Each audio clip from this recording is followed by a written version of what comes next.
6월 30일 수요 예배를 시작하겠습니다. 우리 같이 기도하겠습니다. 할렐루야. 사랑의 주님 감사합니다. 2020년 또 시작하고 오늘 제 마지막 날입니다. 여러 가지 어렵고 힘들었던 많은 시절들, 그럼에도 불구하고 하나님께서 불꽃 같은 눈동자로 지켜주시고 인도하여 주셨음에 감사를 드립니다. 아버지 하나님, 새로운 희망과 또 기쁨을 저희 가운데 허락하여 주시옵고 이 팬데믹을 슬기롭게 잘 지혜롭게 헤쳐나가서 온전히 또 우리의 모든 삶을 통해서 또 하나님께만 영광이 되게 하여 주옵소서. 오늘 함께 드리는 이 예배를 통해서 하나님께서 주시는 귀한 말씀을 다시 한번 말씀에 새기는 귀한 시간으로 주님 인도하여 주옵소서. 예배를 온전히 주님께 의탁하오며 예수님의 이름으로 기도드리옵나이다. 아멘. 함께 찬송가 321장 함께 찬송하시겠습니다.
(6월 30일) 마지막 6월의 말씀입니다. 우리 함께 하시겠습니다.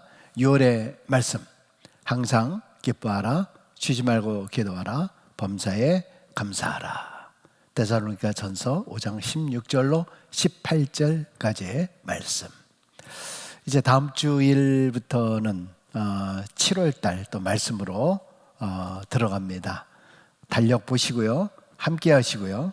7월달 말씀은 종의 집에 복을 주사 주 앞에 영원히 있게 하옵소서. 사무엘하 7장 29절 말씀인데요. 주일부터 함께 하시고 또 이번 주일부터 우리 예배 성전 오픈으로 해서 현장 예배, 그리고 온라인 예배로 함께 드리는 것 또 기억할 수 있기를 바랍니다. 이번 주일 오전 9시 예배, 우리 현장 예배, 그리고 온라인 예배, 그리고 11시 예배도 똑같이 현장 예배 또 온라인 예배 함께 있게 됩니다. 그 이후부터 수요 예배 그리고 토요 새벽 예배 우리 본당에서 함께 예배를 드리게 됩니다. 거의 한 2달 반 넘었나요? 이렇게 우리가 대면해서 예배를 드리지 못했습니다. 제가 그런 생각을 해봅니다. 이거 하도 오랜만에 만나니까 성도들끼리 서로 이름을 기억이나 제대로 할까? 어떤 분들은 뭐 1년 이상 못 보신 분들, 1년 반 동안 못 보신 분들도 있을 터인데 아마 이름도 잊어버리지 않나 생각이 되는데 다시 한번 기억하시고 우리 반갑게 만날 수 있게 되기를 바랍니다. 백신 다 맞으셨습니까? 지금 한참 맞고 계시죠? 그러시더라고요. 2차 백신까지 맞으니까 왠지 조금 마음이 좀 든든하다 그런 얘기를 하시던데요. 아무튼 그러나 또 변종 바이러스 있다고 하니까 여러분 항상 주의하시고 아직은 마스크도 쓰시고 잘 조심할 수 있게 되기를 바랍니다. 다음 주일은 맥주 감사 주일입니다.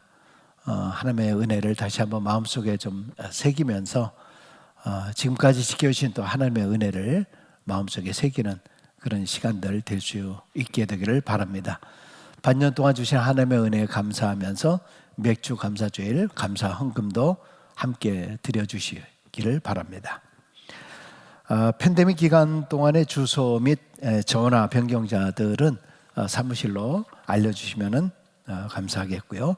다음 주일 원래 6월 말에 교회 학교 졸업 예배를 드립니다만은 이번에 이제 오픈이 되니까 졸업자들이 많지는 않지만은 우리 졸업자들을 위해서 우리 졸업 증서 드리도록 하게 될 것입니다.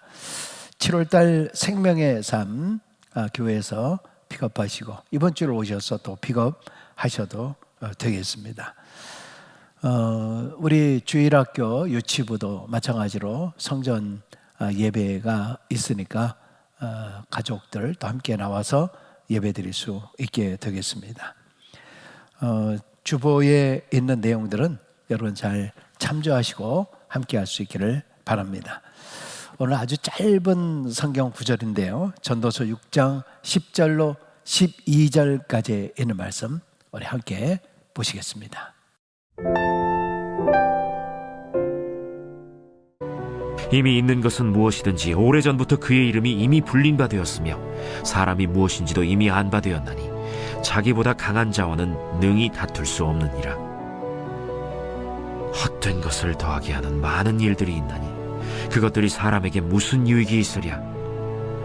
헛된 생명의 모든 날을 그림자같이 보내는 일평생에 사람에게 무엇이 낙인지를 누가 알며 그 후에 해 아래에서 무슨 일이 있을 것을 누가 능히 그에게 고하리요.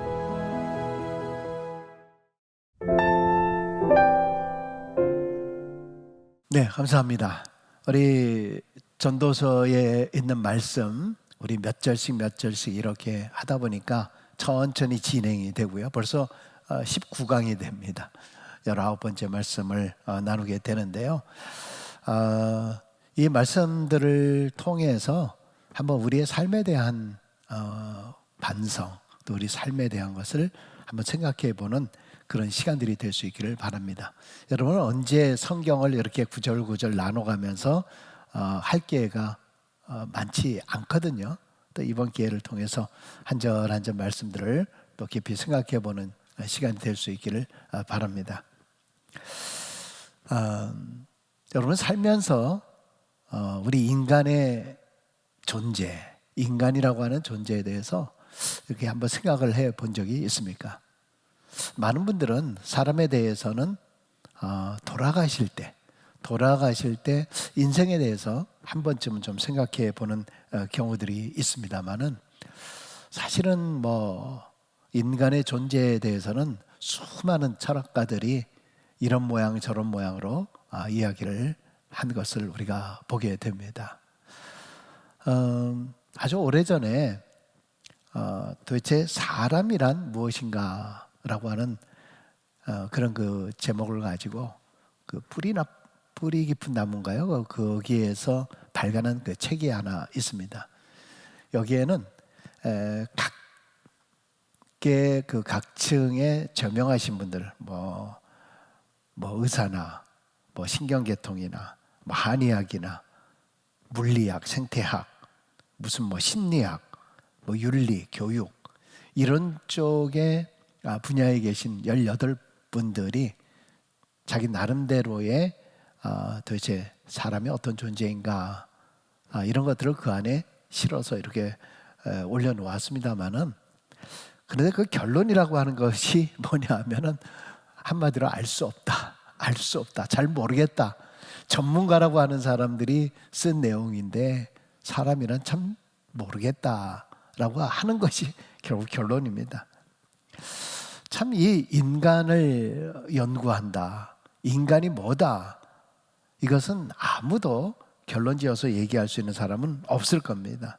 그럼에도 불구하고 끊임없이 사람은 스스로에게도 또 많은 사람에게 도대체 사람이 뭔가, 인간이 무엇인가, 이런 것에 대해서 질문을 끊임없이 던집니다.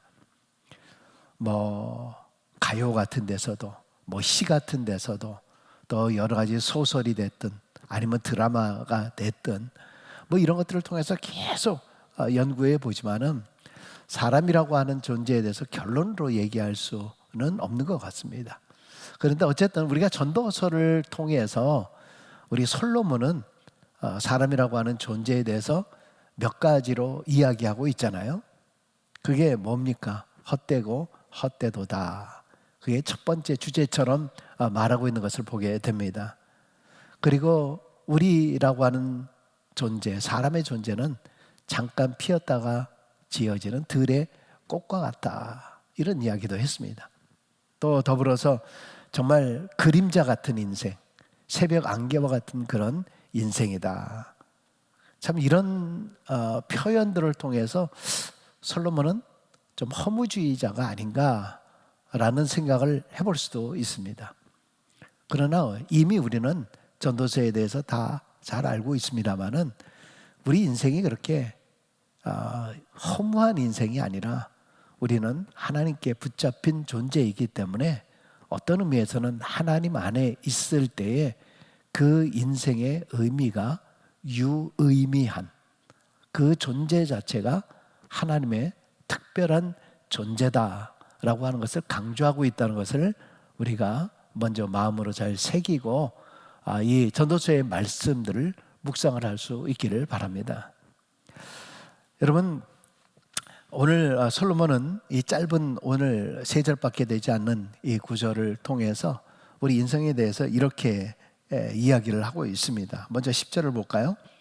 이미 있는 것은 무엇이든지 오래전부터 그의 이름이 이미 불린 바 되었으며 사람이 무엇이든지도 이미 안 바 되었나니 자기보다 강한 자와는 능히 다툴 수 없느니라. 여러분, 이름이라고 하는 그 자체는 사물의 본질이잖아요. 어떤 존재를 말한 것입니다. 그러니까 내가 이호환이라고 하는 그 이름이 불려졌기 때문에 사람들이 이호환 하면은 누구 아무개라는 생각, 무슨 순이 어떤 이름을 부르면은 그 이름 자체가 누구를 연상을 하고, 동명이인들도 있기는 있겠습니다만 어쨌든 이 사람 저 사람 그 존재를 생각을 하게 되는 거죠. 그럼 만약에 어떤 사람이 있는데 그 사람의 이름이 없는 사람이다. 물론 옛날에는 이름이 없이 개똥이다 이런 이름을 불려지기도 한 것도 있습니다만은 어쨌든 개똥이라고 하는 그 이름 자체도 불려지잖아요. 그렇게 불려졌다는 것은 존재가 있다는 것입니다. 여러분, 유명한 그 나폴레옹 이야기 알고 있죠. 알프스 산맥을 넘을 때 참 이 혹독한 추위 때문에 굉장히 많이 힘들었다 그러지 않습니까? 근데 이 알프스 산맥을 넘어가다가 그 눈이 그렇게 많이 있는 정말 추위가 있는 그곳에서 이렇게 말을 타고 가는데 아래를 쳐다보는데 거기에 무슨 이렇게 풀잎이 피어 있는 것을 보게 된 겁니다. 그 나폴레옹이 너무나 깜짝 놀란 거죠. 아니, 이 혹독한 추위 가운데 어떻게 자라나는 이런 식물이 있는가. 그래서 말에서 딱 내려와서 쳐다보는 순간에 어디에선가 총알이 날라와가지고 그 타고 있었으면은 아마 맞아서 죽을 수밖에 없었는데 그 식물을 쳐다보는 순간에 총알이 날아가게 된 거죠. 그래서 나폴레옹의 목숨을 구하게 되었다. 그래서 그게 뭐였나요? 그 식물의 이름이 네잎 클로바였잖아요. 클로바인데 네잎이 있는 거는 많지 않은데 어쨌든 이 네잎 클로바가 그 이후로부터 행운의 표시가 되었다.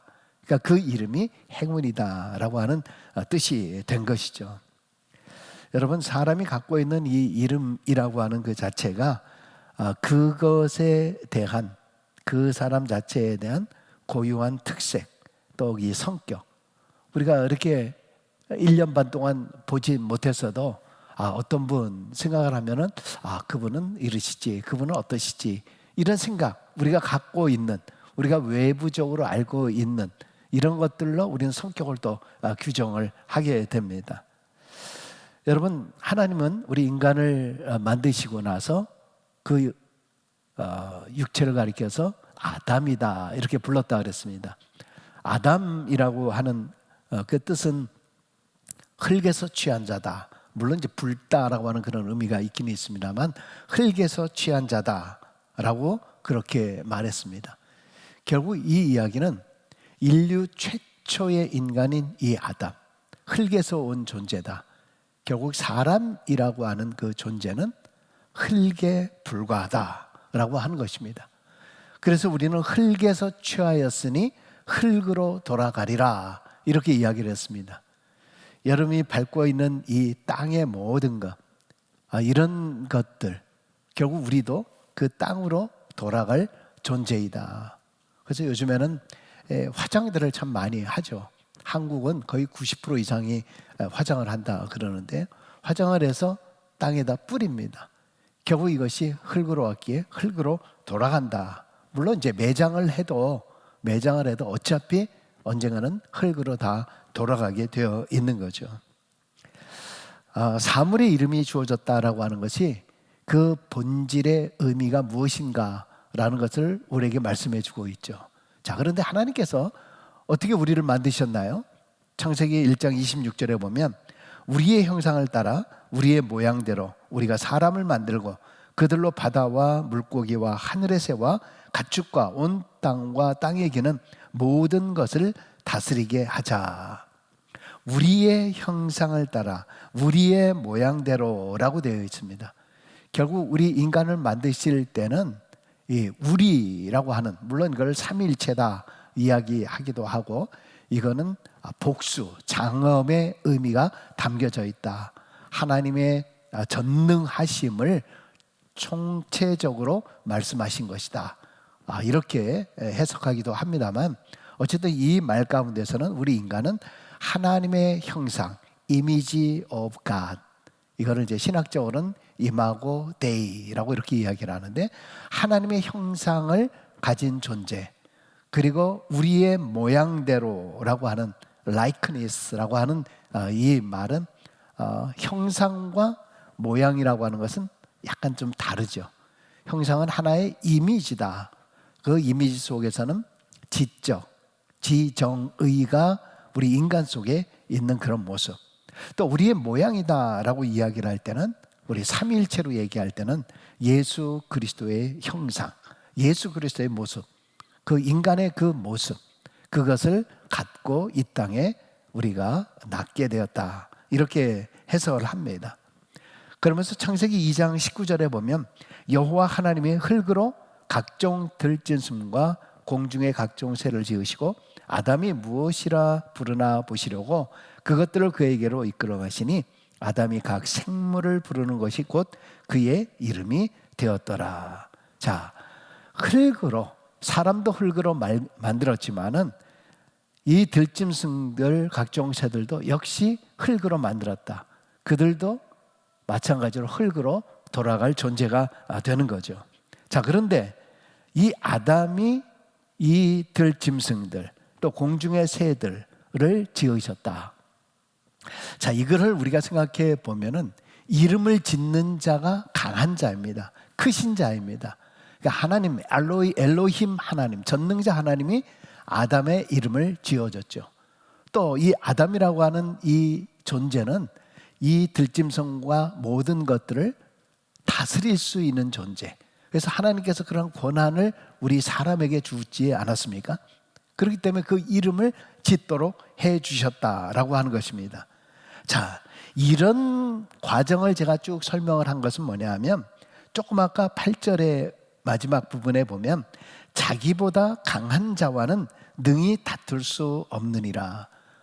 그러니까 인간의 존재, 들짐승들의 존재는 자기보다 강한 자와는 다툴 수가 없다. 이것이 결국 인간의 한계를 규정한 거죠. 또 동식물들 이런 것들과 인간의 한계가 있다라는 것을 보여주고 있는 거죠. 여기에 바로 인간의 존재, 또 동물, 식물, 그 다음에 새나 이런 것들, 그 존재와 우리 또 다른 우리의 존재, 또 우리와 하나님과의 다른 존재, 이런 그 한계를 이 말씀을 통해서 배워주고 있고요. 이것을 통해서 우리는 싸울 수 없는 존재라는 거예요. 들짐승이 사실 사람과 싸울 수 없는 존재가 되는 거예요. 사람이 우위에 있는 거예요. 또 우리도 마찬가지로 하나님과 다툴 수 없는 존재입니다. 근데 역사를 보든 또 이 성경을 보든 끊임없이 하나님에게 도전하는 사람들이 있습니다. 그 중에서 기억나는 사람이 누굽니까? 바로 야곱이 있잖아요. 야복강가에서 하나님과 씨름을 하게 됩니다. 결국 하나님과 다투는 그런 모습을 거기서 보여주고 있죠. 그래서 결국은 환도뼈라고 되어 있는 허벅지 관절이 끊어지게 되었다. 결국 거기서 자신의 뜻을 굽히고 하나님에게 순종하는 야곱의 모습을 우리는 보게 됩니다. 또 욥도 처음에는 고난의 문제에 대해서 하나님과 따지고 다투었던 그런 모습도 보게 되죠. 하박국 선지자도 성경을 읽다 보면은 도대체 어찌하여라고 하면서 하나님께 항의하는 그런 그 장면이 나오는 것을 볼 수 있습니다. 특별히 이런 문제에 대해서 로마서 9장에 보면은 토기장이와 그릇에 대한 그런 비유를 하고 있는 것 기억을 하시죠? 로마서 9장 20절에서 21절에 보면은 이 사람아 내가 누구이기에 감히 하나님께 반문하느냐 지음을 받은 물건이 지은 자에게 어찌 나를 이같이 만들었느냐 말하겠느냐 토기장이가 진흙 한 덩이로 하나는 귀 있을 그릇을 하나는 천이 쓸 그릇을 만들 권한이 없느냐. 그러니까 토기장이가 어떤 그릇을 만드느냐 하는 것은 토기장이의 마음, 토기장의 권한이라고 하는 거죠. 어떤 것은 종지 그릇으로 만들 수 있고 어떤 것은 큰 항아리로 만들 수도 있는 거죠. 이 종지 그릇이 왜 나는 큰 항아리로 만들어주지 않았느냐. 그러나 큰 항아리는 큰 항아리대로의 기능이 있는 것이고 종지 그릇은 종지 그릇으로 또 여러 가지 그 필요한 곳에 사용될 수 있다는 겁니다. 무조건 큰 항아리라고 해서 다 좋은 거냐? 큰 항아리를 어떻게 밥상 위에 올려놓을 수 있겠습니까? 다 우리가 불평하고 불만할 이유가 없는 거예요. 토기장이에 대해서 각자 필요한 그러한 그릇이다. 필요한 곳에 필요한 그릇이 될 뿐이다 라고 말씀하고 있는 거죠. 하나님은 하늘에 계신 절대자이십니다. 그리고 우리 삶의 현장을 통치하시는 하나님이십니다. 그리고 하나님은 모든 것의 주인이십니다. 반면에 우리는 어떤 존재입니까? 우리는 피조물일 뿐입니다. 우리는 언제나 흙과 같이 연약한 존재입니다. 또 풀처럼 사라져버릴 그러한 인생, 안개와 같은 인생, 그림자와 같은 그런 인생일 뿐입니다. 그렇기 때문에 피조물은 피조물의 위치를 아는 것이 무엇보다도 중요합니다.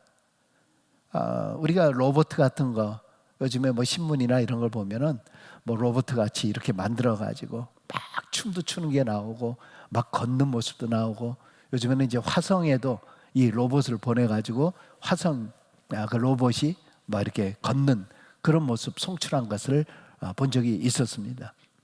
여러분, 로봇이 물론 앞으로 어디까지 개발이 되려는지는 알 수는 없습니다만은 어쨌든 로봇이 스스로가 생겨진 것은 아니죠. 만든 사람들이 있습니다. 만든 과학자들이 있습니다. 아무리 자기가 뭐 춤을 추고 뭐 한다 그래도 여기에 명령만 딱 꺼버리면은 춤을 추고 싶어도 춤을 출 수가 없는 겁니다. 마찬가지예요. 우리 인간의 존재도 마찬가지입니다. 이 생명이라고 하는 것은 하나님이 주신 것이잖아요. 내가 아무리 잘났다 하더라도 하나님께서 딱 버튼만 누르면 우리는 그냥 끝나버리는 존재입니다. 아무리 내가 뭐 역도 선수고 내가 뭐 대단한 씨름 선수고 내가 대단한 사람이라 할지라도 딱 끊어버리면은 그 끝날 뿐이에요. 얼마 전에 신문에 보니까 이봉주 선수라고 마라톤 영웅 아닙니까? 근데 이 희귀병으로 말미암아 지금 뭐 병상에서 누워있는 그런 모습, 그렇게 잘 뛰고 세계적으로 대단했다는 정말 운동선수 아닙니까? 그럼에도 불구하고 그가 병상에 누워있는 그런 모습을 보면은 참 내가 내 건강에 대해서 자신 있다라고 말할 수 있는 사람은 아무도 없습니다. 여러분, 그런 이야기도 있잖아요. 트레이드밀에서 열심히 운동하다가 그냥 거기서 꼬꾸라져서 죽어버린 그런 사람들도 있지 않습니까? 바로 전날까지 건강했었는데 다음날 하루아침에 사라져버리는 그런 사람들도 있습니다. 여러분, 우리는 버튼 하나면 끝나는 거예요. 하나님 오라 그러시면 가야 되는 거예요. 이런 의미에서 우리가 인생을 어떻게 살아야 되는 것은 굉장히 중요한 의미를 가지고 있겠죠. 우리가 수많은 재물을 소유하고 있다 할지라도 이 소유가 절대적인 건가요? 하루아침에도 사라질 수 있는 거예요. 또 우리가 많은 권력을 가지고 있다라고 하지만 그 권력이 영원합니까? 그렇지도 않잖아요. 인간이 가지고 있는 모든 것들은 다 제한될 수밖에 없다라고 하는 것입니다. 여러분, 우리가 신앙인으로서 특별히 늘 기억해야 될 것은 하나님과 우리 사이에는 분명히 간격이 존재해 있다는 것을 기억하셔야 됩니다. 우리가 감히 넘을 수 없는 그러한 존재. 여러분, 이것을 뭐 쉽게 얘기하면 차원이 다른 거죠. 우리의 차원과 하나님의 차원이 다른 거예요. 아까 인간의 차원과 동식물의 차원은 또 다른 거예요. 엄청난 차이가 여기에 있는 거예요. 마찬가지로 우리 인간과 하나님 사이에는 엄청난 차이가 있는 거예요. 하나님의 존재를 알고 나를 알면은요, 감히 하나님과 다툴 수가 없는 거예요. 여러분, 그런데 지금의 시대가 어떤 시대입니까? 하나님과 자꾸 다투려고 합니다. 처음에 바벨탑 사건도 결국 내가 하나님이 되고자 하는 그런 하나님과 결국 도전하는 게 다투는 거죠. 결국은 언어가 갈라지고 인간이 완전히 무너지게 되는 그런 역사를 우리가 보게 됩니다. 지금의 상황들 여러분 어떻습니까? 자꾸 신의 권위와 신의 절대적인 진리와 신의 영역 자체를 도전하려고 하는 것, 도전이 아니라 지금은 완전히 부인하려고 하는 일들이 얼마나 많이 발생을 합니까? 얼마 전 신문에도 카나다 장로 교단에서 이제는 완전히 동성애와 이 모든 것을 다 인정하기로 결정을 했다. 하나의 몸된 교회 안에서 성경의 진리 안에서도 이런 모든 것들이 지금 변질되고 결국 이것은 하나님의 권위에 도전하는 그런 상황이 되어버리고 말았습니다. 어제도 어딘가 이렇게 쭉 지나가고 있는데 아마 이번 주 이제 카나다 데이가 내일 모레 내일 7월 1일이죠. 카나다 데이가.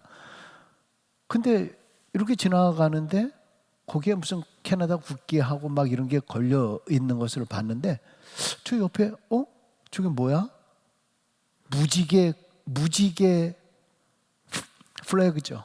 그 깃발이 거기에 같이 붙어 있는 거예요. 무지개가 뭡니까? 정말 하나님과 우리 사이에 언약이 된 이 무지개를 지금은 동성애의 표시로 그렇게 되어 있잖아요.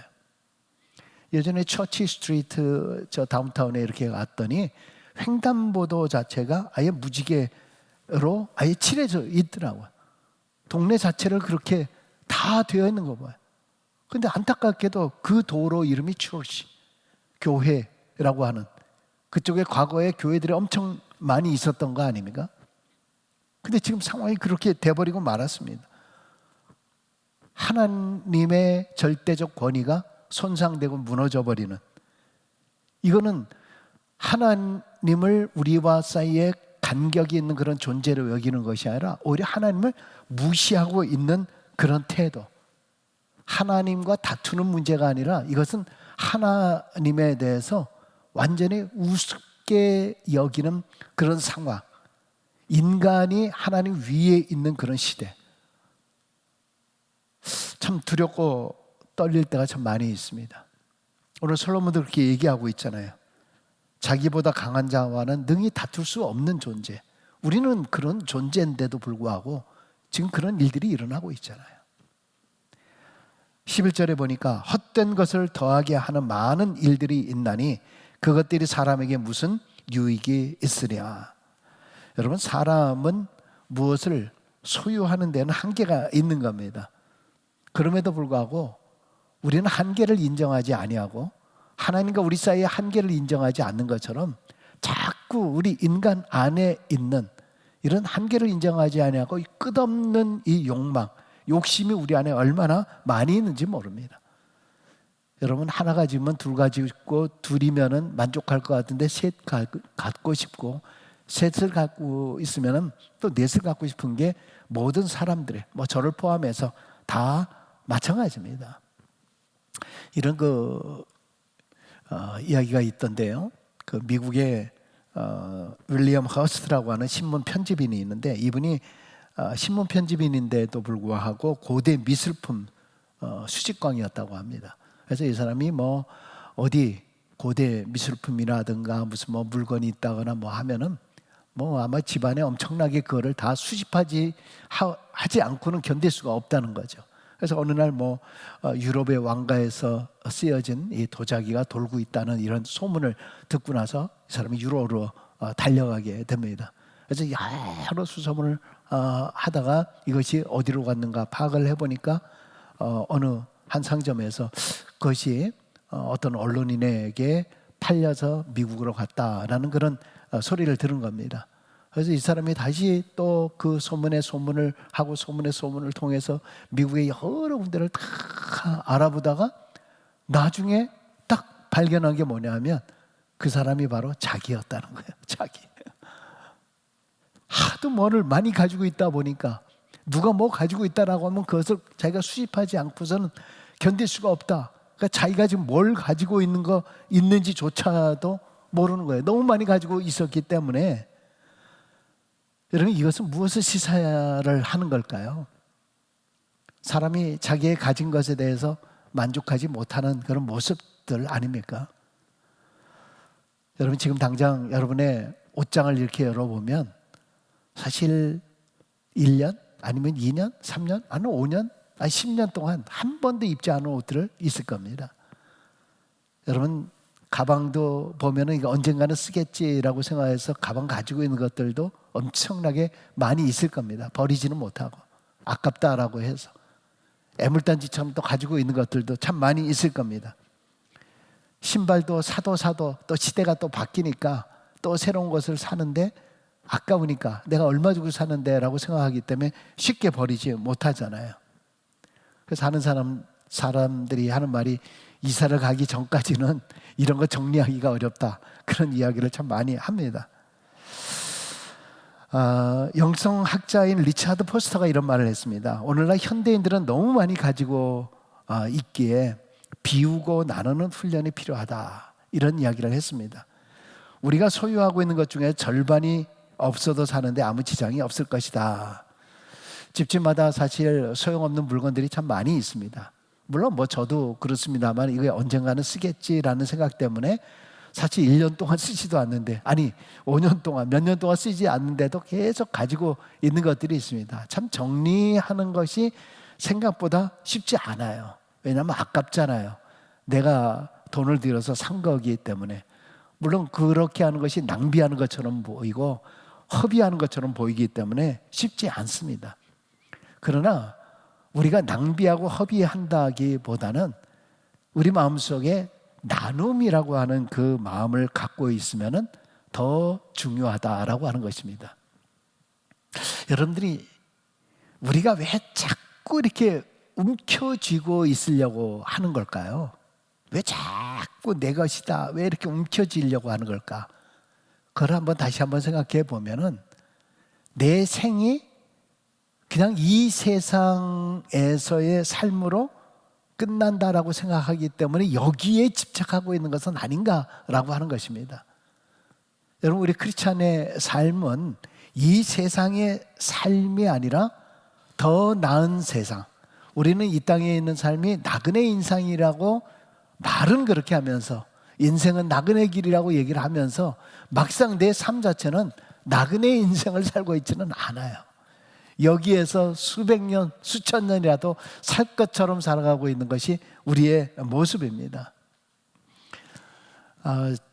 중국집에 가면 이 코스 요리라는 것이 있잖아요. 여기 뭐 뷔페가 많으니까 뷔페를 많이 먹습니다만, 여기서는 제가 코스 요리를 먹어본 기억이 있는가 잘 모르겠습니다만, 코스 요리는 이렇게 갖다 주는 것마다 이렇게 먹잖아요. 근데 이 코스 요리에 익숙하지 못한 사람은 이걸 코스 요리를 계속 먹다가 나중에는 정작 좋은 음식 나왔는데 배가 불러서 못 먹는 경우들이 있잖아요. 근데 저 같은 경우는 이제 반대의 경험이 있었어요. 그건 뭐냐 하면은, 이 이야기를 듣고 한번 그런 경험이 있으니까 그 다음에는 이제는 앞에 요리들은 나중에 좋은 비싼 요리들 나오니까 앞에는 조금 먹지 말아야 되겠다. 그래가지고 나온 때마다 그냥 끄적끄적 하다가 나중에 보니까 여기는 뭐 짜장면이나 짬뽕이나 이렇게 나오면 끝으로 나오는 거잖아요. 맨 마지막으로 나오는 거잖아요. 근데 별로 먹지도 않았는데 나중에 그게 나오는 거예요. 끝이에요 이게? 그런 경우들도 있기는 있습니다. 제가 왜 이 얘기를 하냐면은, 사실 우리 인생의 삶이, 이 세상이라고 하는 것은 우리 한계 있는 인생이잖아요. 뭐 100년의 삶을 산다라고 생각하고 우리 안에서 늘 예수 그리스도를 통한 영생의 삶을 믿습니다라고 얘기하잖아요. 영생이라고 하는 그 시간은 얼마인가요? 이 세상에서의 삶은 영생이 아니잖아요. 이거는 뭐 100년, 길어야 100년, 뭐 짧게는 뭐 더 못 사는 그런 경우들이 있잖아요. 말은 영생의 삶을 소망하고 영생의 삶이라고 얘기하면서 사실 맛보기에 불과한 바로 이 세상의 삶에 우리는 전념하고 그것이 마치 다인 것처럼 살아가는 우리 인생의 모습입니다. 그러나 오히려 이 땅의 삶은 우리는 맛보기의 삶이고 샘플의 삶인 겁니다. 장차 저 영생의 삶을 위해서 샘플로 사는 거예요. 맛보기로 사는 것입니다. 그렇다라고 하면 영생의 삶을 위해서 준비하는 인생의 삶을 사는 게 현재 우리의 인생의 삶 아닐까요? 예수님께서 우리에게 말씀을 해 주셨습니다. 빌립보서 2장 6절에서 8절, 그는 근본 하나님의 본체시나 하나님과 동등됨을 취할 것으로 여기지 아니하시고 오히려 자기를 비워 종의 형체를 가지사 사람들과 같이 되셨고 사람의 모양으로 나타나사 자기를 낮추시고 죽기까지 복종하셨으니 그 십자가에 죽으심이라.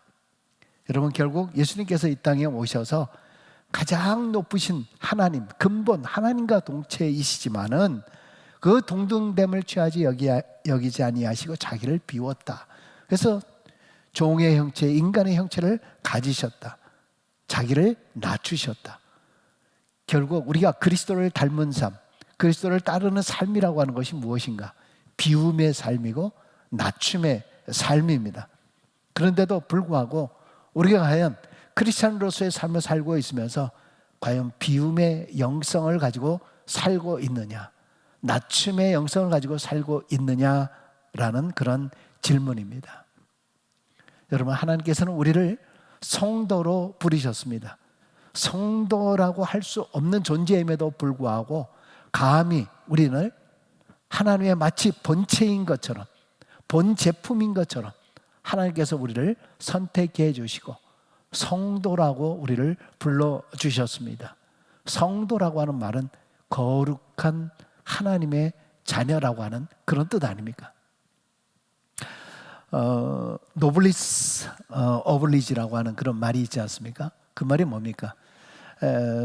높은 신분에 따르는 어떤 도덕상의 그런 의무다. 그러니까 고귀한 신분, 높은 신분을 가진 사람들은 보통 사람들과 다른 그런 윤리적 의무를 가지고 있어야 된다라는 그런 뜻 아닙니까?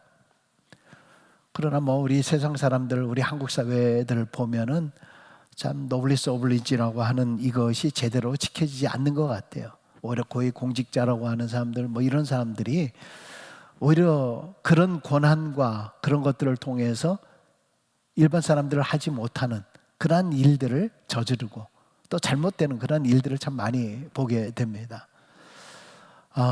그래서 뭐 내로남불이다 뭐 이런 얘기들 참 많이 하고 있습니다만, 여러분 특별히 그런 것들에 대해서 이야기하고자 하는 것이 아니라 우리 성도라고 하는 위치도 세상 사람과 다른 그러한 성도의 위치라고 하면 항상 우리는 세상의 사람들이 하는 거에 대해서 그 사람들 뭐 남들도 다 아는데 그 사람들도 다 아는데 뭐 그래서 그러나 우리는 그것이 아니라 그 사람들이 그렇게 다 한다 할지라도 우리는 그것과는 다른 우리의 삶을 사는 것, 이것이 바로 우리 크리스찬의 삶이고 이것이 어떤 의미에서는 비움의 삶을 실천하는 것이다 라고 볼 수 있는 것입니다. 12절에 있는 말씀, 헛된 생명의 모든 날을 그림자같이 보내는 일평생에 사람에게 무엇이 낙인지를 누가 알며 그 후에 해 아래서 무슨 일이 있을 것을 누가 능히 그에게 고하리요. 세 번역으로 제가 한번 보겠습니다. 그림자처럼 지나가는 짧고 덧없는 삶을 살아가는 사람에게 무엇이 좋은지를 누가 알겠느냐? 사람이 죽은 다음에 세상에서 일어날 일들을 누가 그에게 말해줄 수 있겠는가? 우리 인생이라고 하는 것은 앞에서 말씀드린 대로 그림자 같은 그러한 존재입니다. 이 헛된 생명의 날이 지나가 버리면은 더 중요한 것이 있다는 거죠. 더 영생의 삶을 기다리고 있다. 그렇기 때문에 우리는 그것을 위해서 이 세상에 맛보기로 샘플로 사는 인생의 삶을 살아야 되는데 이 땅에 살면서 가치 있는 그런 삶을 살아야 할 것이다 라는 말씀입니다. 여러분, 우리가 크리스찬으로서 이 땅에서 가치 있는 삶이라고 하는 것이 무엇일까? 가장 중요한 것은 바로 사랑이겠죠. 믿음, 소망, 사랑. 그 중에 제일은 사랑이다라고 얘기했습니다. 여러분, 세상의 모든 가치와 관점은 소유죠. 소유를 얼마나 많이 했느냐, 이것이 굉장히 중요하지만은 하나님의 관점에서는 이 땅에서 소유보다는 그것은 사랑이다. 많은 사람들에게 나누고 베풀고 정말 이렇게 살아가는 그런 인생의 삶이 가장 중요하다라고 가르치고 있는 거죠. 어떤 부자가 천국을 가게 되는데 하나님 앞에 사정을 했다 그럽니다. 제가 가방 하나만 꼭 좀 가져갈 수 있게 해달라. 뭐 이거 유머입니다만은 그랬더니 특별히 허락을 해줬다 그래요. 그래서 이제 자기가 가지고 있던 이 돈을 좀 작은 금덩이로 그냥 탁 이렇게 만들어서 가방에다 넣어서 끙끙끙끙 이제 들고 천국문 앞에 갔습니다. 천국문 앞에 기다리던 베드로가 당신 뭐 이렇게 힘들게 그걸 가지고 오느냐 그랬더니 황금을 이제 보여주는 겁니다. 그랬더니 금덩이가 가득 차진 이런 모습을 보면서 베드로가 웃으면서 하는 얘기가, 아니 웬 보도블록을 이렇게 많이 가져왔어? 웬 보도블록? 뭐 이해하십니까? 천국에, 우리 계시록에 나타난 것을 보면 이 천국에 얼마나 정말 세상의 가치, 세상의 가장 높은 가치라고 생각하는 것들로 가득 차 있는 모습. 우리가 천국에까지 그 금덩이를 가져와 봐야 그건 아무 소용이 없다 하는 그런 얘기 아니겠습니까? 여러분,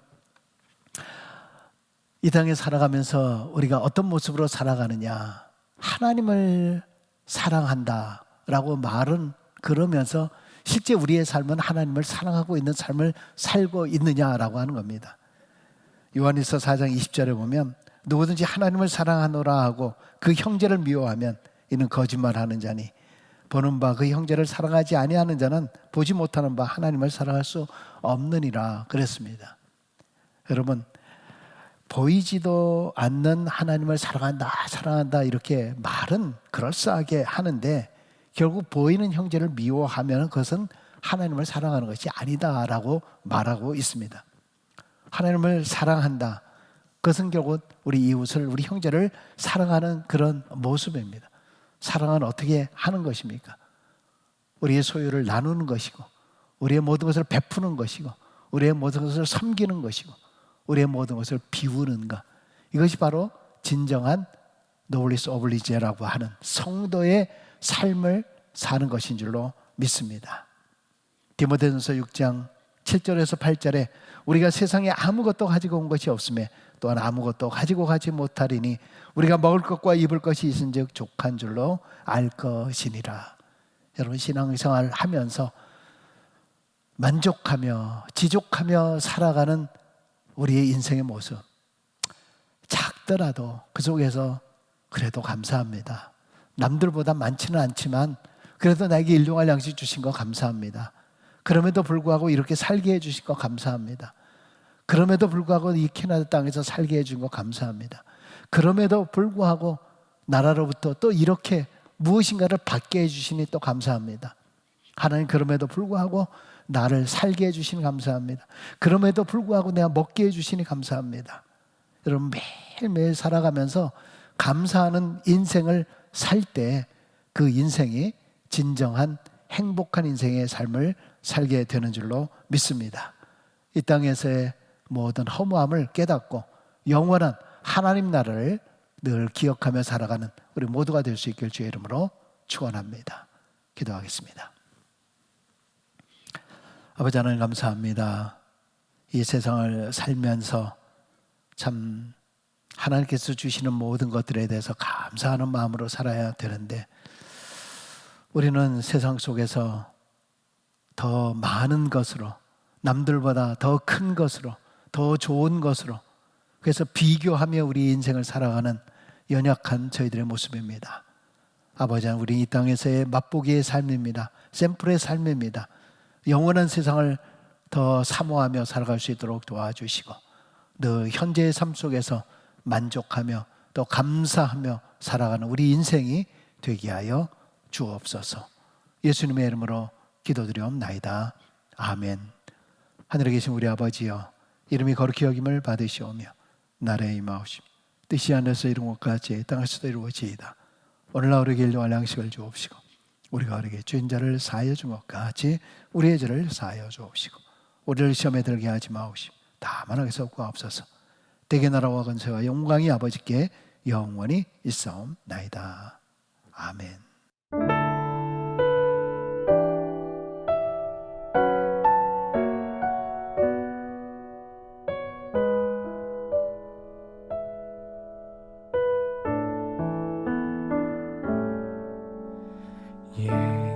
예수는 내 힘이요 나의 기쁨 내 참 소망 그 이름의 생명이 내 삶의 이유라.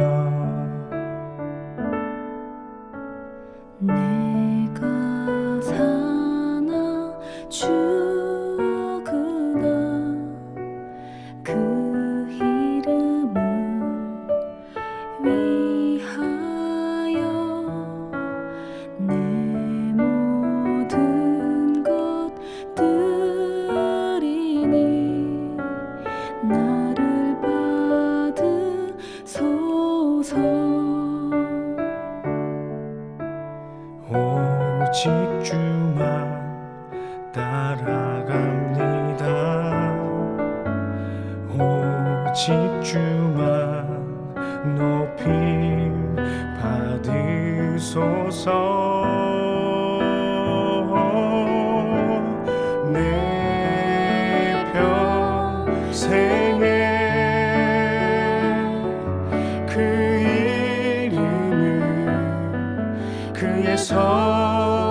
선하심을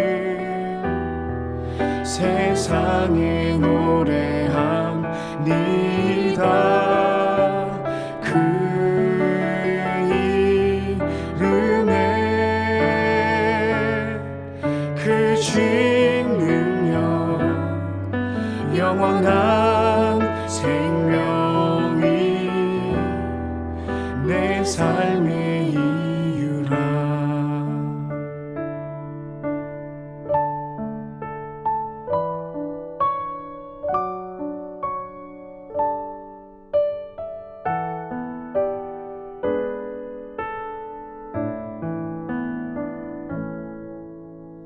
오직 주만 따라갑니다. 오직 주만 높임 받으소서. 내 평생에 그 이름을 그의 선하심을 세상에 노래합니다. 그 이름에 그 신 능력 영원한 생명이 내 삶의 이유라. 내 평생에 그 이름을 그의 선하심을 세상에 노래합니다. 그 이름에 그 신 능력 영원한 생명이 내 삶의 이유라. 할렐루야 찬양하세. 내 모든 죄 사함 받고 주 예수와 동행하니 그 어디나 하늘나라. 할렐루야 찬양하세. 내 모든 죄 사함 받고 주 예수와 동행하니 그 어디나 하늘나라.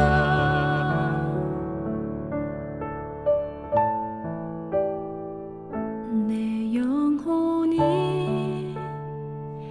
은총 입어 중한 죄짐 벗고 보니 슬픔 많은 이 세상도 천국